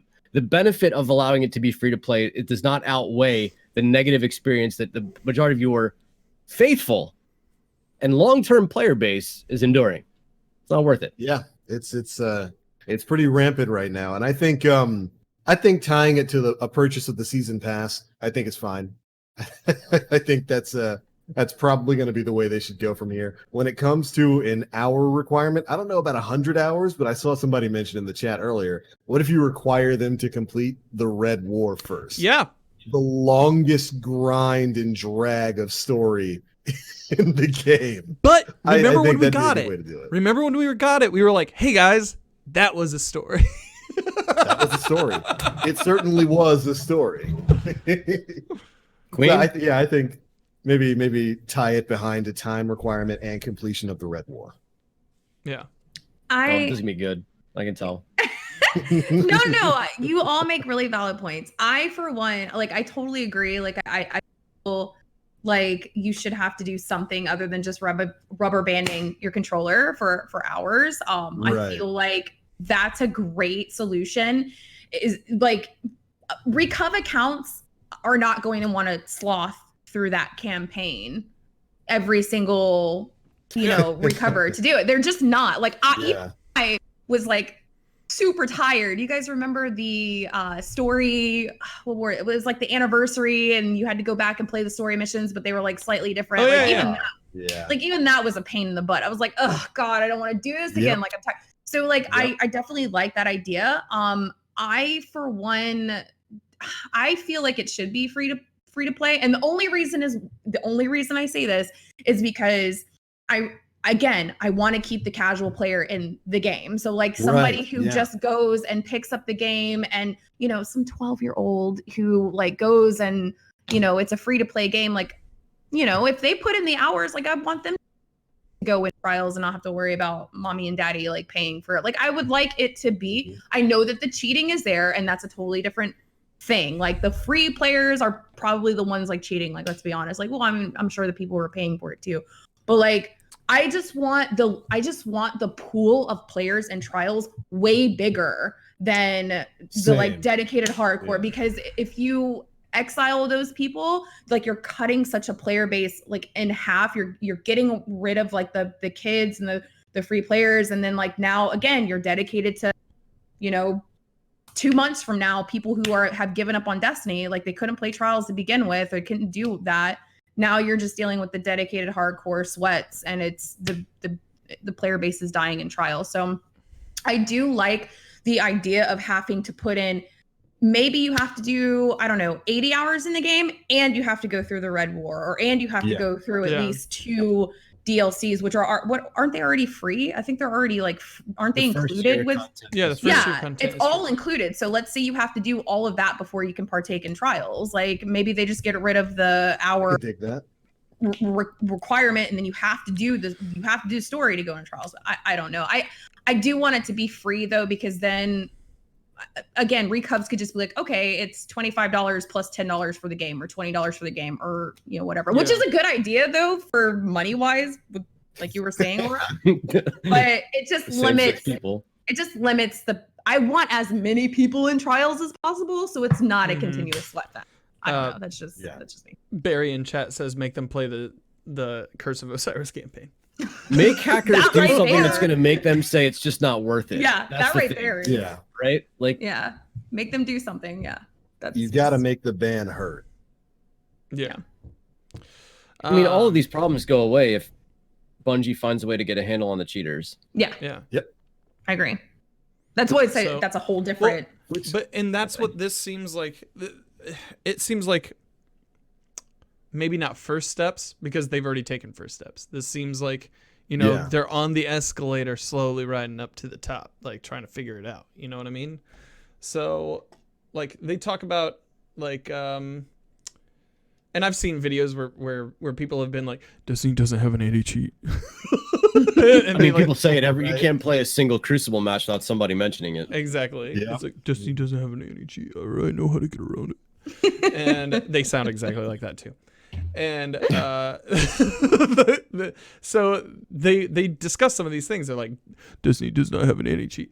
Destiny does have an anti-cheat that consists of custom security code and a third-party security product used by many other AAA games. We have a team of senior security engineers working on anti-cheat. Anti-cheat isn't a yes or no thing. It's a constellation of possible mitigations. We're always looking to add new stars to our constellation and to strengthen existing ones. So Here's what you do. Okay. You hire the hackers. Well, and you laugh, but it's actually a strat that people do. Like you hire the ones who break your game. That's why Devious should have been hired as a Bungie QC tester like 4 years ago. But 100%. Besides that, like you hire them, you put them to work, you make them find the hacks before anybody else does, and tell you how to fix it. Yeah. How much money are you supplying to software developers and all of this multi-layered, multifaceted Star Wars Galactica of anti-cheat apparently that exists? Like, you'd have to find the person who develops the programs that people run, though. That's the thing. But, yeah, because I'm not a PC player, but 5 seasons ago was cheating on PC like really big? Like I feel like it's super big now for some reason. Like why is it so big now? More difficult. Battle.net's inherent whatever they had going on when it was on BNet, it was significantly harder to get away with. And when they said they were moving to Steam, the first thing out of a lot of people's mouths, everybody was like, "Oh, here comes the cheaters." See. Yeah. See, I'm a console scrub. I don't know these things. All I gotta worry about. I think the most that you can get is DDoS. Which I'm secretly okay with because it makes me like come back, like I'm okay with secretly, but I've been seeing a lot of people going to Stadia, and it's like, I picked up my free account, guys. Who wants to run on Who wants to run on Stadia? They're not getting a dime out of me, but every week. So I will say I am very happy that they're going to be continuing on with this, anti-cheat thing and upping up some of the punitive actions. But I gotta say, obviously, some of the systems they've had in place haven't worked over the past couple of years. Yeah. So can we finally get access to game capture on PC? Because, when Destiny 2 came out on PC, you specifically said we wouldn't be able to do game capture because your anti-cheat was so good. F in chat for that, because it's resting in peace. So can we please finally get game capture so I don't have to do a monitor capture or a window capture of Destiny every time I want to stream it? Please? It's just a selfish request from a streamer. Please, Bungie. Obviously, it can't hurt. Yeah. All right. Soapbox stuff. All right. But other than that, do you guys want to cover anything else? No. Okay. All right.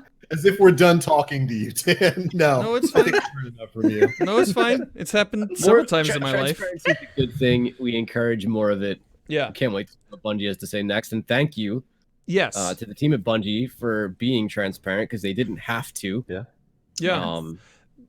That's why. Should applaud them for that. Yeah. That's why I was saying earlier. This feels like old Chris Barrett Bungie stuff. Like this feels like that conversation way back in the day. Like to me, I was reading this, I was like, I really like how candid they're being and trying to like be open with us about these things.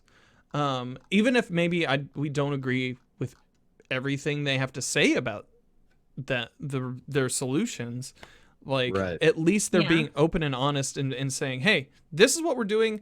This is what you can expect from us over the next couple seasons. And hey, we're maybe talking about doing this thing over here on the side. We haven't had that type of conversation for a long time with Bungie, I feel. And it's not like, when they told us that Armor 2.0, they were right. They weren't changing anything and we had to deal with it. Like, when they put this stuff down, we get over it. Like, they flat out said no. And we're like, okay. Yeah. Well, I feel also that they can have a better and more open communication with us because they're not specifically with Activision. Because when they were with Activision, they were a publicly traded company. now, like, at least this is me thinking, which in the YouTube chat, let me know how that works out. But I would assume that with them being more independent studio, they now have control over what they put out with PR. They control the narrative. Yeah. And yeah, like this to me is them taking over that narrative and rolling with it over the next couple weeks. So I don't know. I'm excited for next week about the bounties and rewards, because those are the things.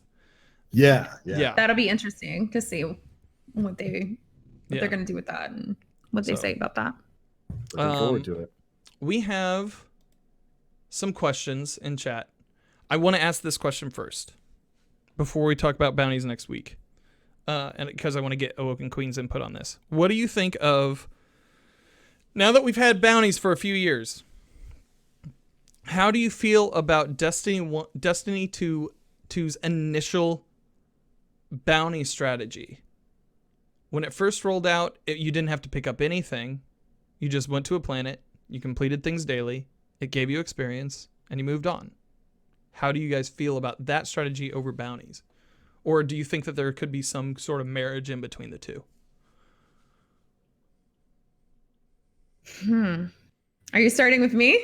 Yeah. Go for it. Oh, I mean, I dig the bounty deal, but I also, it's kind of tedious to have, like, I can only hold X amount of things, and then I have to, you know, go back to the tower, go back to the planets to pick up a bounty to, like, do this. So I feel like how they could, you know, like, kind of marry the two is, instead of maybe it being a dedicated bounty that you have to pick up, like, maybe it's something where it's like a quest with, like, multiple things in the quest. So right now they currently have one, I think, when Shadowkeep came out or something came out. I want to say it was Shadowkeep, but they came out with a quest, and I still have it on all 3 characters, where it's like you have to, like, go back and do, like, this mission, that mission, but it's like 7 on one quest. Like, I think they should do something like that. Like, why not do, okay, you're playing a Titan, here's your Titan quest for the week. You know, kill, you know, enemies with grenades, melees, like, kill 10 guardians and crucible. I don't know. They could have, like, one quest where it's, like, multiple things, like, in the quest, and then it gives you, like, a buku amount of XP, maybe relatable to that, of how many it would have cost if it were a bounty that you turn in. Because it does get kind of tedious to have to go back to the tower, or go to the drift, or go to Ada, or go to the planets, or, you know, it does get kind of tedious. Plus, it would clean up those, like, dedicated bounty things for, say, events like Guardian games, where you have to do certain Guardian game bounties, or the Dawning, where you have to cook a certain amount of cookies. Like, it cleans up that, like, roster.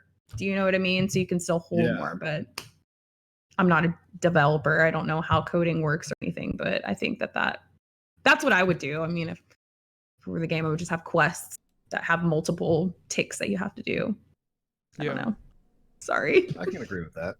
That was a nice way to kind of keep all that stuff in a tidy little list, rather than having you know, a different quest bubble for each and every one of those 7 objectives. I think you've got a serious point there. I don't care what they do, as long as they stop giving me goddamn blue drops. I don't care what they do. Yeah, like at 1,000, it's just done. No more blue drops. Stop. And to a certain degree, stop giving me legendary drops too. Like, holy shit, this game throws loot at you. And I spend so much more time in my inventory deleting this, going here. It's getting to a point where if I just play the game, now my postmaster is full. And if I actually do get a Dune Marcher's drop, I'm never going to see it, because I've got 18 War Mantis, War Monger, whatever the hell it's called, pieces of armor and engrams in my postmaster. I've lost an exotic. I've lost stuff. Like, I've lost an exotic because the blues, like, I've been increasing something, and all the blues have come into my postmaster. I'm like, oh my god, should not happen. Yeah, right. That's annoying. They should do what they did in D1 with greens and just have blue set to auto decrypt. Yeah, if that's what you want. Yeah. Not have to worry about the postman. I'm gonna say this, Aura. You're gonna get your Doom Marchers this week. It's not gonna happen. but from an unlikely source. Oh, I told you, like, every really good exotic I've got has come in from like a red barge reg or an acolyte. Like my 70 stat roll, Quiz Invest, the Shards of Galanor came from like the most basic ass bitch enemy that could have existed, and it came from like a shank, like, Yeah. you know, Tiny so shank. like, yeah. I'm telling you right now, it's gonna drop from the EP like activity on the moon. Wait, you can't get it from Xur? Can't you just get the engram from Xur? Well, I'm he's I'm got a doomed history to of get problems. like just my RNG for my Titan is Oh, you're trying to get like a particular. I wanted 65 plus stat roll Dune Marcher, and I just can't find it anywhere. Yeah. Good luck. I'm I still need looking for Jester and another Flavor? yeah. Another elemental flavor. I refuse to spend. See, the rich stay rich because they don't spend any money, right? You got like 80 billion I materials. It's time to part. refuse. You are Oh, the my goodness. Refuse You're the bank. to At some change. point, Bungie's going to be like, we can't. We Federal don't have the Queen and data loan. space available to refuse. withhold You have anymore. to My get a loan jesters from are Federal very- Reserve. You're going I'm to running brick your PS4 because of all the materials you have. This is for your console. I refuse. It's gonna My happen. jesters are very low level, so I refuse to put infusion materials in just to change its element. I just got it that she's a queen in search of jesters. Ho! I like it. Hi! I like it a lot. All right. You guys ready Damn for it, Dan. questions? Do it. All right. The first question comes from Ascendant Samurai. What do y'all think about the pyramids coming? I love it. Bring it on, baby. Bring it on. I'm just going to throw out Antaeus words and deflect it right the hell back where it And came just from. send Bring them right it back. on. The bigger question here is it coming in D2? Or is this something saved for another? There's Franchise. But they're going to be flying for a very long time if it is not for D2. Like, we're talking. I'm Yeah. gonna be very Yeah. sad. I'm not gonna lie, but It's gonna. I feel like there was a movie out there where like an asteroid was coming, but it was coming at like 1 mile an hour, and everyone was like panicking because it was approaching Earth, but like it wasn't posing a threat to anybody because it was coming so slow. Like that's what I'm picturing. Wasn't gonna hit for the next 200,000 years. Right? Yeah, but Yeah. everyone was. I mean, this yeah. season we've been casually like, oh, we've got ships barreling to us, but you know, let's go do some trials, or I don't Go do know. I Guardians. feel like there's no urgency right now. to, Where's the like- smart people who like figure out each week by week how much closer it gets to us if it No. travels at the same It's rate a- of speed at what time it's actually going to get here? It's on Reddit, and you don't want to go Yeah. there. I'm gonna get really mad though if like the end of this do some sort of wham bam, we're safe, ma'am, and then we never hear from the pyramid ships again until like What if they just fly right on by and keep on going? oh, Just- Rasputin fires just keep going. They were never coming here. Rockets. They just go right by. ruins those ships, and then it's like, all right, we're safe for now. I'm gonna be really upset. I'm gonna be like, okay, that They was go fun. land on Venus and fire up the Yeah. Ishtar Collective, and we're all just Oh like, my gosh. The I shot. like What? Laura's idea. They just fly right by. It's like that gif of 50 Cent just sitting at the stoplight.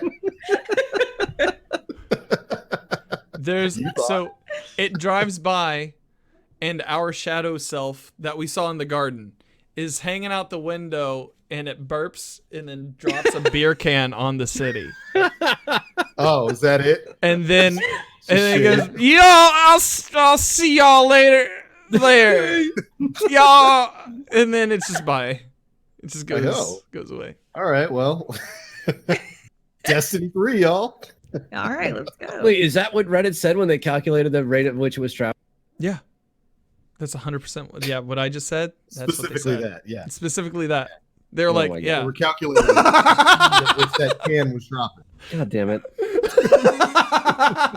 no, there was. If I can find it, I'll have to find it and post it for you later because it was about It was a a week and a half fascinating ago. thread. It was a week and a half Yeah. ago, and they were talking about the trajectory based on the second week of the trajectory and speed in regards to the second week of it being on the map, because they're like, if it's here, then it should, like, by the end of the season we should start seeing it encroaching upon our inner planet belt. Yeah. Yeah, So I think does that mean I can go to realistically, Titan and see it? Possibly. maybe. Remember I'm gonna- Nessus? Remember I'm Nessus? gonna get like a fire pit. Yeah, I'm we got gonna- to see Leviathan on Nessus before it became an activity. That was cool. That was Yeah, good. I'm gonna get the fire internal pit storytelling. next to the methane ocean because it's not flammable, and we'll just chill.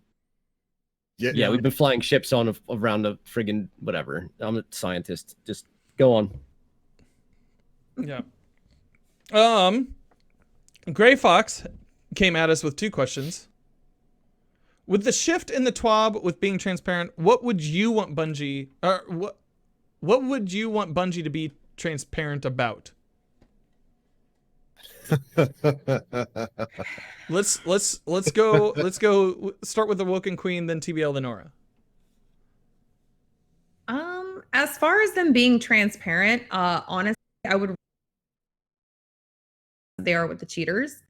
I know that they can't really get into the systems that they use to detect these cheaters, but it would be nice to where we know, like, oh, people are getting banned. Like, we're hearing Reddit blow up with, I was in a fire team, I LFG'd this team for trials and I got banned. Like, great, good. Were you cheating?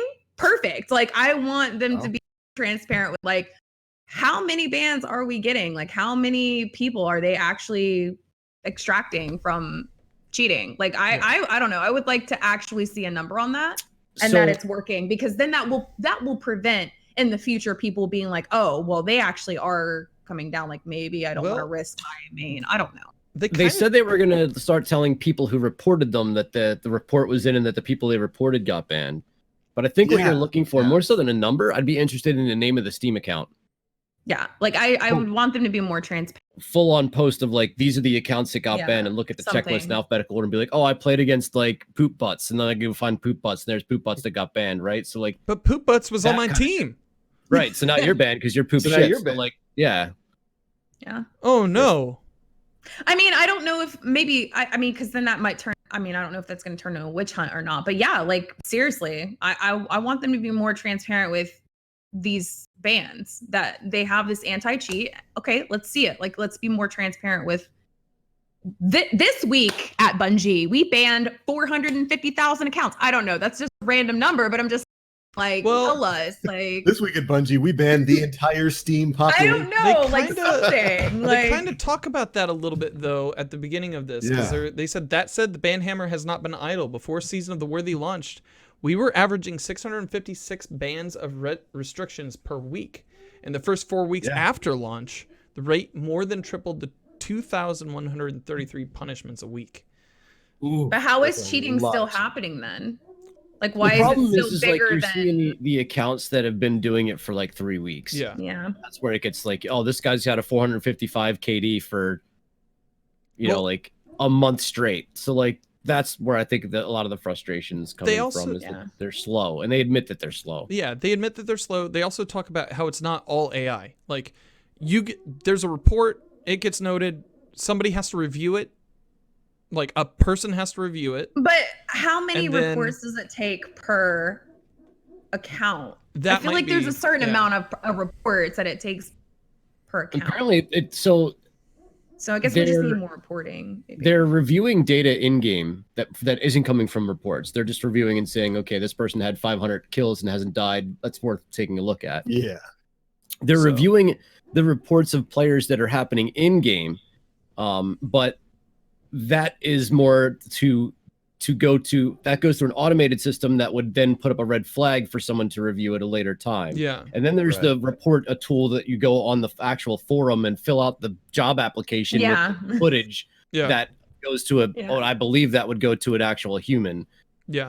But so I think the issue at hand is that there's 3 different systems that we know about in play, and I'm not sure how many of them are actually communicating with each other over the course of all of that happening. So it's like, but the thing about it that's disheartening right now is like, you really can't be good at the game without being called a cheater. So like, if you're a legitimate player right now and no one recognizes your name from like the tier 1 sweat community, you're basically being called a cheater. And there are good players out there. We don't want to discount or discredit that. Honestly, when you have sniper rifles with a hitbox the size of a barn, that far-fetched to know that your people are hitting headshots they probably shouldn't. So like, there's a weapon tuning problem in play here too.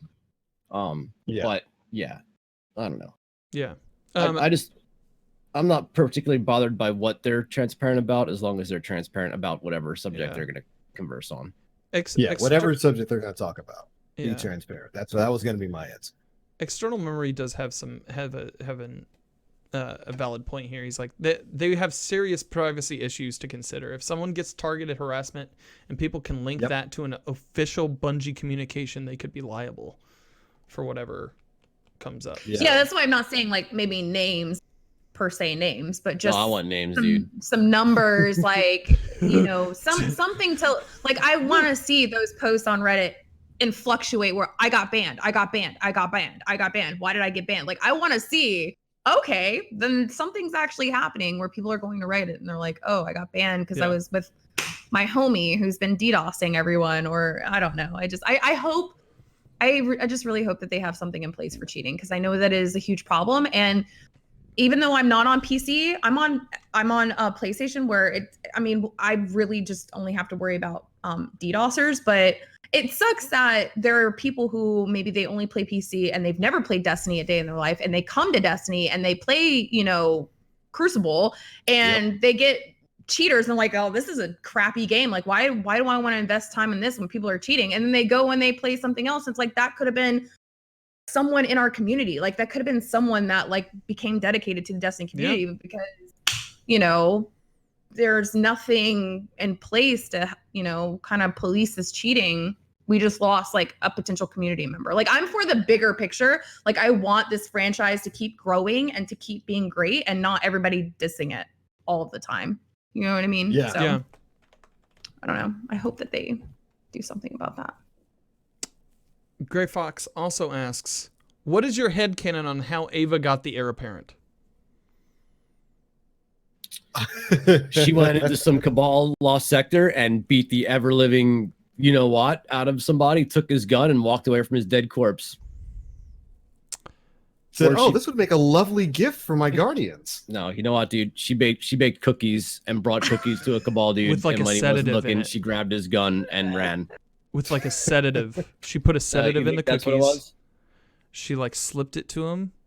And he's like, oh, God, you and cookies. And like he ate them. Wait. And then, no, he doesn't sound like Jabba, okay? It's fine. It's fine.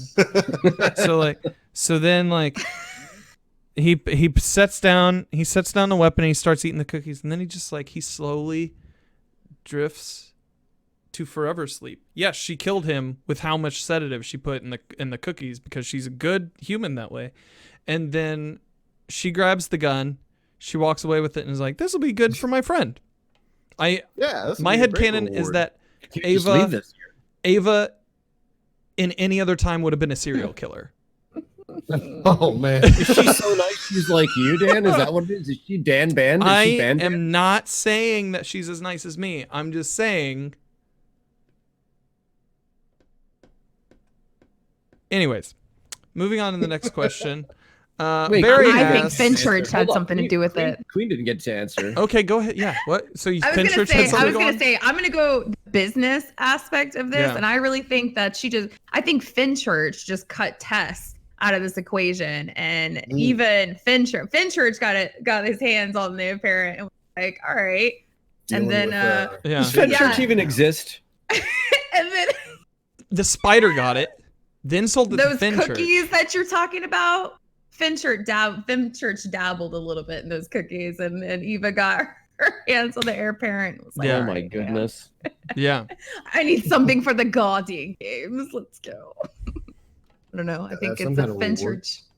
I think Finchurch gave her it. I think it was a business thing. Barry asks, in Guardian games, aren't we just seeing the classes playing to type? Titans are like dogs. Tell them to do something and they'll follow blindly. Hunters are cats who just don't give an F. And warlocks are like goldfish. Nobody really cares about them. Ow. Wow. I mean, yeah, I could see that. Yeah, I could see that being the case. Yeah. Yeah, I'm that's fine the with next that. question of the night, guys. Well, why don't you that give it nonsense? TBL? What are you talking about, dude? I don't know what you're talking about. Ow. I Look, didn't man, realize we just- goldfish could talk, TBL. Man, They do follow your finger. They do follow your finger along the tank, glass, though. right? Yeah. Yeah. If you put, yeah, Yeah, they do. They do he's that. right. I He's had got a one. point. Yeah, I had one named Jesse that did that back in the day. I don't know what happened to him. Goddamn floaters. Goddamn floaters.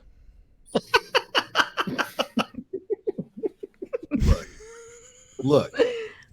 We're too busy reading books to play your stupid Guardian games, okay? Not only that's it. All right. So you, Mr. Titan, grab a fistful of crayons, take a bite, go have your nappy time. For you hunters out there, I don't know, you're better off looking in a mirror. We've got books to read. When was the last time you ate a crayon?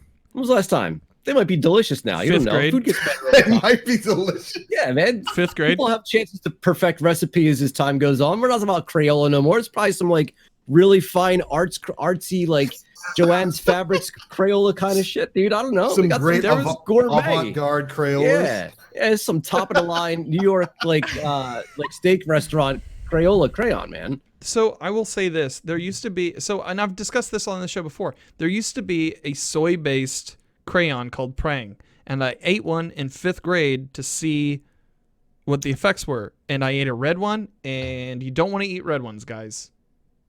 It shows up later, and you think you have problems. Thank you for that image. That's.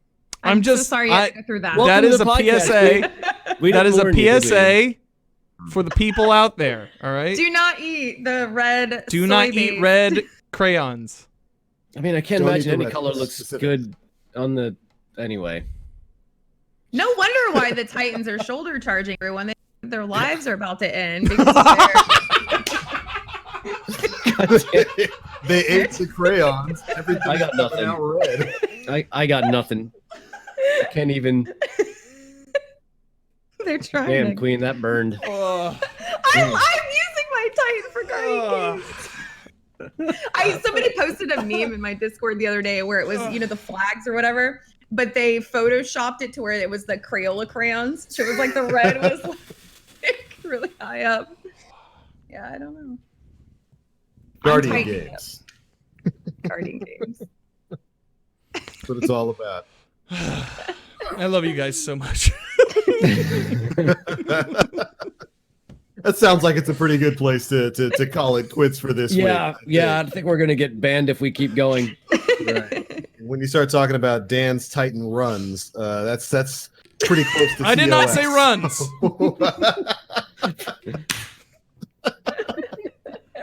Right, it was more of a thunder crash. It just looked like I needed to drink more water. That's it. All right. Or that you Anyways, needed an endoscopy, so one or the other. Didn't realize Guardians needed that. We haven't used the bathroom going on 6 years. For the record. 6+ years. Well, thank you so much, ladies and gentlemen, for listening to episode 237 of the Planet Destiny podcast, your number one spot for all the most important topics going on in the Destiny community. Oh, thanks so much to you, Awoken Queen, for joining us tonight. This Thank has you for been a lot having of fun. me. It has. Absolutely. Thank you. It's been great having you on, and we do thank you for taking the time out of your day to come here. And we're happy to announce, the first national bank of Awoken Queen. She's got all those masterwork materials. Telling you, man, interest rates are low right now. You can give out those loans and make major bank. That. Yes, that. all I'm saying, reverse shard mortgages. I would if I could, man. I'm telling you, I don't need 4 stacks. My inventory is getting awfully. I'm running out of space, man. Well, all right. Before we get on out of here, we do like to let the audience know where they can find you across the internet. Your social media pages and all that good stuff. So where is your court located? I know you might need a pen, pencil, paper. It's really long, right? You can find me on Twitter at Awoken_Queen or on Twitch, Awoken_Queen. I know, super long, but Too much. Twitch and Twitter. There you go, Awoken_Queen. Right on. That's good branding. Same name everywhere. Unlike There's Mr. a story. Oh, you can't say that and not expect me to want to follow up. No, You can't Follow up. You can't just say that. Follow up. Long story short, I didn't expect to be a streamer. I became a streamer. I started out Twitch as an inside joke to myself. Back in D1, there was something called the Blade of Crota. And when the Blade of Crota spawned, you would have like a cool sword and a knight, for those of you who don't know, who didn't play D1. And I started the game and I was patrolling and I saw Marisov. I just got done with Marisov and Uldren. And I came to the Cosmodrome and I was patrolling. And I saw Awoken Queen is near, and I thought it was Marisov, and I went on my Sparrow, and I spent about 15 to like 20 minutes trying to find I spent like 15 to 20 minutes trying to find Marisol via Awoken Queen, only to find out that it was a player in the game. It was a player. So when I started Twitch, it was an inside joke. I'm gonna use Awoken Queen because that was the stupidest moment in my gaming history life that I ever had. So yeah, long story short. I'm gonna echo something I said at the beginning of this. That's not fair. Even your origin story is cuter than everybody else's. It's just not fair. I didn't plan on being a streamer, and it was just an inside joke. Like, hey, I will always stupid, and I spent 20 minutes looking for an actual player versus Marisov. It's adorable. I felt really stupid afterwards. No, that's amazing, and it's precious, and I'm glad to be in on the joke now. Again, thank you so much for joining us tonight. This has been a lot of fun. Thank you. Thank you so much, guys. Really. All right, someone with a name equally as cute, Mr. Danfinity. Where are you? Oh, hi. My name's Danfinity. You can find me on Twitter and Instagram at Danfinity, where the I's are L's. You can also find me on Twitch 3 days a week, twitch.tv/Danfinity, where the I's are I's. You can also find my podcast, Side Quests, which, guess what, guys? This week's guest is Awoken Queen. So if you liked her here, you can like her even more there as well. Equally so. It's a really fun episode. We find out that she likes. Was it a love story at the end, Awoken Queen? At the end of our episode. Yeah, I think so. Yeah, there was a love story. Gotta listen to find out. You gotta listen to find out. Yeah, it was lovely. Listen to find out. Yeah, it was lovely.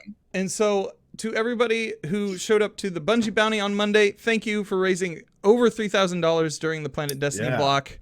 For that was really appreciated, and you guys were just awesome. So, other than that, that's all I got to say. Right on, man. Make sure you check out Side Quest. It's a great show. I've been on it once. It's a lot of fun. It's a lot of fun to listen to. It's a good time. Got to have you back. I've got some ideas for you and Aura. Oh, bring it on. I'm ready. That's terrifying. Speaking of Aura. Hi.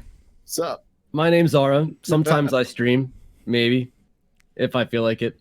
Twitch.tv/Aura. My wife is a doctor. It's been really hard on us the past couple of months, so it's taken our stream time away from us. But we're trying to get a grip on it. I had streamed today and had a lot of fun. You can find me on Twitter where I'm voicing my opinions. Sometimes a little too hot for some people, I guess. Twitter.com/evilaura, 3VIL_AURA. In the meantime, you can catch me in a lot of people's Twitch chats because I'm really active on the platform and I like to mess with all of you guys in chat. It's really fun. So I'll catch you guys there. Right on. Good stuff. I follow your Twitter. It doesn't make me mad. I love your opinions. Thank God, because I swear to God, every time I tweet, I drop 20 followers. Jesus. Don't worry. I'm the guy who's like, you know what? Like. That's me. It's me. Of course, my name is The Black Link. You can find me pretty much everywhere on the internet. Twitch, Twitter, YouTube, all at The Black Link. This week is probably going to be more of the same. I still work full-time during the day, so not a lot of time for streaming as of late, but I will still be having videos coming out on the YouTube channel, and of course, covering all the big news that drops for Destiny over on the Planet Destiny YouTube channel at youtube.com/Planet Destiny. So make sure you're staying tuned there. But all right, everybody, that is it for episode 237 of the Planet Destiny podcast. Everything that you need to know about the Destiny universe. Thanks so much for tuning in. We will catch you all next week. Bye, everybody.